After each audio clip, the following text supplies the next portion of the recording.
नमस्कार दोस्तों, मैं advocate Rajan Kumar Prasad, Delhi high court आज फिर से उपस्थित हूं एक नए टॉपिक के साथ। आज का टॉपिक है, पीछे लॉकडाउन बीता, उसमें अगर किसी व्यक्ति की कार की या किसी भी लोन की ईएमआई अगर बाउंस हो गई है या नहीं दे पाए हैं।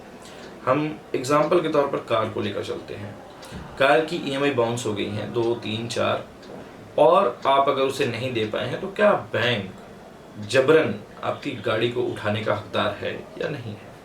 क्या वो गाड़ी उठा सकता है या नहीं उठा सकता? टॉपिक बहुत बढ़िया है, वीडियो को अंत तक देखें जिससे कि आपको सही समय पर पहुंच सके, इस सही समय पर सही चीज़ समझ आ सके। इस वीडियो के अंतर्गत मैंने कुछ जजमेंट्स भी डाले हैं या जजमेंट्स भी लिए हैं जो कि आपको फ़ायदेमंद होंगे और आपको पूरा वीडियो समझ में आएगा।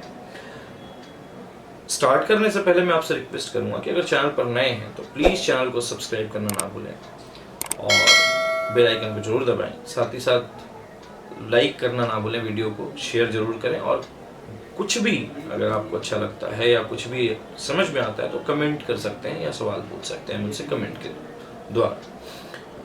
वीडियो स्टार्ट करता हूँ।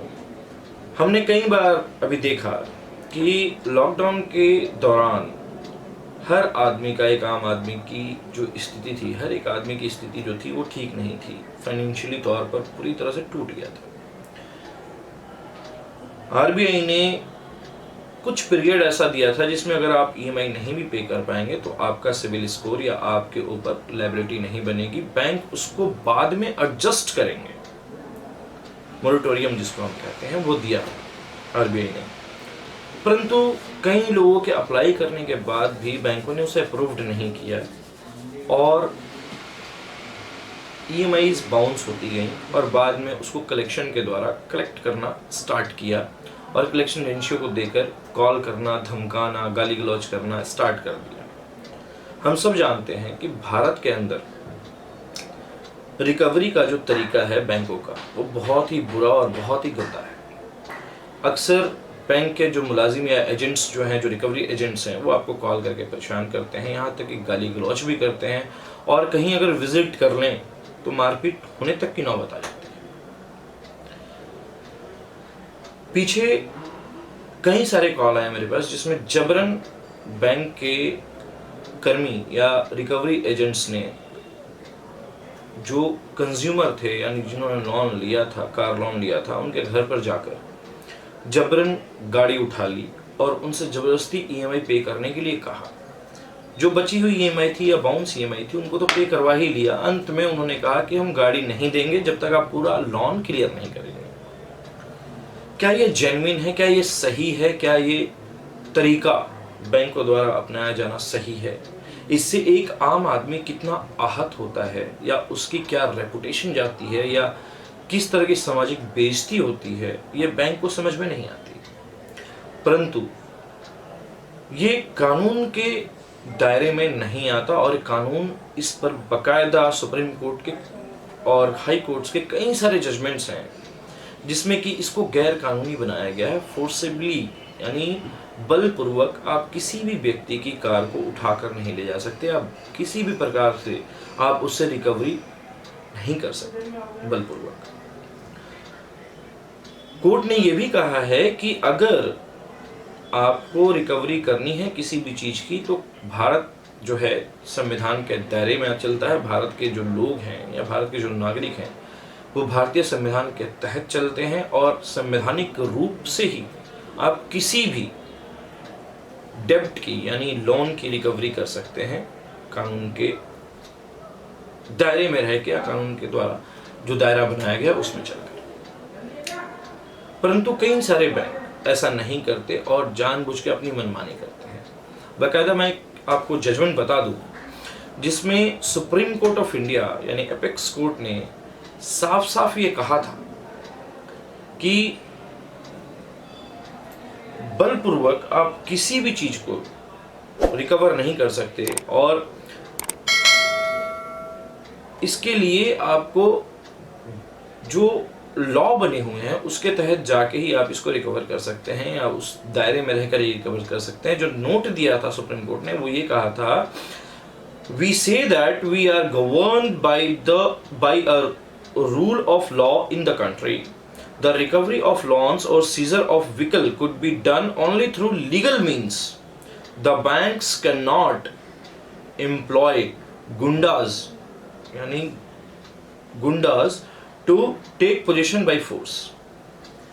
यानी बैंक जो है किसी भी गुंडे व्यक्ति को जिसका सामाजिक प्रवृत्ति में समाज में उसका गुंडे के तौर पर उसकी आदतें हो गई हैं धमकाने की, गाली गलौज करने की या मारने पीटने की, ऐसे व्यक्ति को रखकर और फोर्सिबली किसी भी लोन की रिकवरी नहीं कर सकता। अगर कोई करता है तो ये जुर्म है।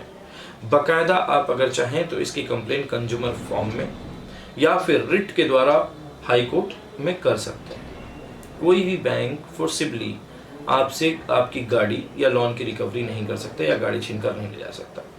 ये जजमेंट जो था ये काफ़ी पुराना है, लेकिन लोगों को अज्ञानता की वजह से पता नहीं है। ये जजमेंट 2007 में 26 फरवरी को प्रोनाउंस किया गया था सुप्रीम कोर्ट के द्वारा।